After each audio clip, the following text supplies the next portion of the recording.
Hello, and welcome back to the Small Games Show. Today we are looking towards the larger side of small games with Dordogne. Sometimes, just sometimes, you end up playing a game that is perfectly crafted to get you, built to encapsulate your recently lived experiences. This was a low stakes linear narrative game for me initially. It's about exploring your recently deceased grandmother's house in the countryside of France, putting together a childhood summer spent there, half remembered, but somehow, by the end, I was in tears. So come join me on this joyous delve into the past. Dordogne starts off by Mimi getting a series of messages on their phone, having woken up sleeping in your car in Bordeaux on the way to Dordogne. Dordogne is a rural region in France, one that I travelled near to very recently, going through Bordeaux myself. The messages are from your father, asking why you must visit your grandma's house. What do you expect to find there? For some reason, Mimi cannot remember anything about a summer holiday spent there as a child, and travels in anticipation of finding some answers, as well as wanting to connect to a dead member of the family. Mimi's father never had a good relationship with his mother, and does not want you digging up the past. Instead, wants it forgotten. The first thing that comes across when you see Dordogne is the art style. It uses a watercolour style, one that you do not find often in games, and it is truly expressive. You start off your car in Bordeaux, on the way to Dordogne.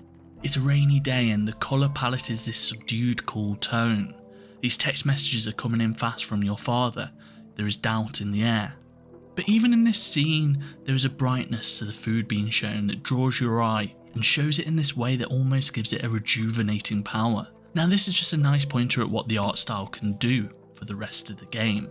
In striking contrast to the dull rain, similar to the food in your car, there are flashbacks to Mimi's childhood, and they have this wild vibrancy that really captures the step towards youth and our memories of it. Everything's fresh, breezy and warm, with big open landscapes in front of you, possibilities seeming endless. Because of the art style is more traditional, I think it grounds its expressiveness in a traditional technique. But it's one that's broadly understood by many. It's easy to understand how the creators specifically see childhood in such a beautiful way. We get why these big open vistas warmly remembered are painted in bright and warm ways, with bright and warm colours. The art style folds back into the setting, seamlessly to create a dichotomy between now and then, childhood and adulthood, and all the changes that come with that. To actually explore the world, you use a series of small interactive puzzles. There are no hard blocks in the game, no moon logic of other point and click games. Instead, taking something from the Cooking Mama series, letting you play with objects in stress-free environments as you put together how to get around your grandmother's house. See, my granddad died recently, and a part of the process has been going through his house and clearing it out, uncovering a life once lived and rebuilding it in my imagination. I knew how he lived for the past 10 years, I was there for that, but how he lived 40, 50 years ago, the diaries that reconstruct that put together parts unknown, well, it's been a part of my grieving process. I say that as I'm still unpacking boxes of books, still poring over diaries from many years ago, and can't help but think the one person I would like to talk to about all of this stuff is him. Now, that is the setting for this game, but there isn't quite that level of reconstruction here. You're not putting together a whole life, instead focusing on the time of Mimi's stay at her grandmother's house for a summer. As you find important objects, ones that carry a power of Mimi's memory, you unlock the main flashback chapters in the game that take you to the previously mentioned childhood. Here you get to experience a childhood summer with everything involved with that, from being away from their friends, but also to this magnificent countryside. Flashbacks show Mimi settling into her time in Dodogne, and it becomes clear that these new adventures and new experiences clear away any misgivings about being away from friends for an entire summer. Her grandmother is a key component in this, always saying the right thing, listening when it's time to listen and giving words of encouragement when Mimi needs them. She early on gives you a scrapbook to document each of the chapters, these days that happen, by building a page at the end of the day. You're given tools to be able to add to the scrapbook, a camera for photos, little phrases that you can gather from the world to build 3 lines of poetry, and even stickers from the environment.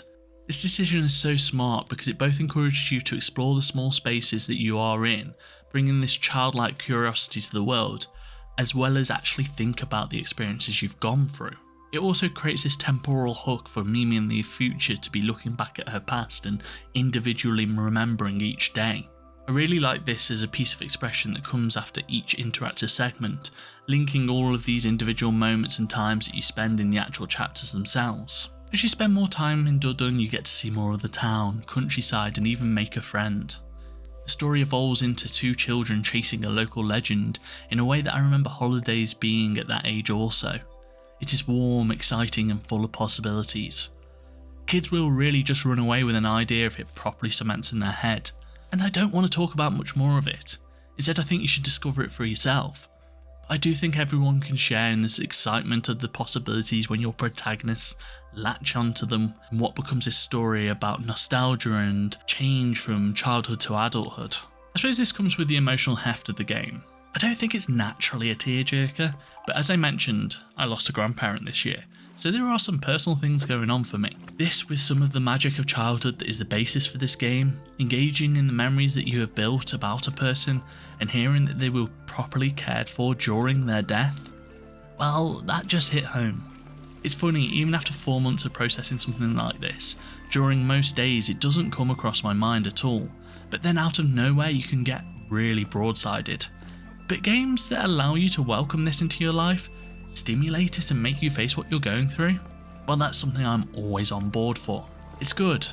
Maybe not likely to get you in the same way as it got me, but I do still think there is something special here and well captured in this game, worthy of anyone who wants to experience a little bit of that childhood magic again.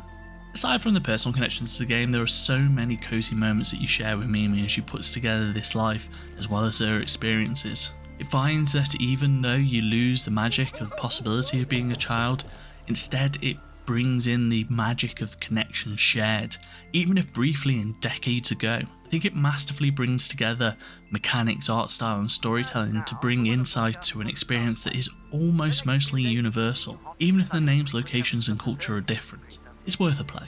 Anyway, that's going to be all for today. Thank you for watching as always. Do the things that people always ask you to do on YouTube. It's appreciated. My name's been Billy. Peace.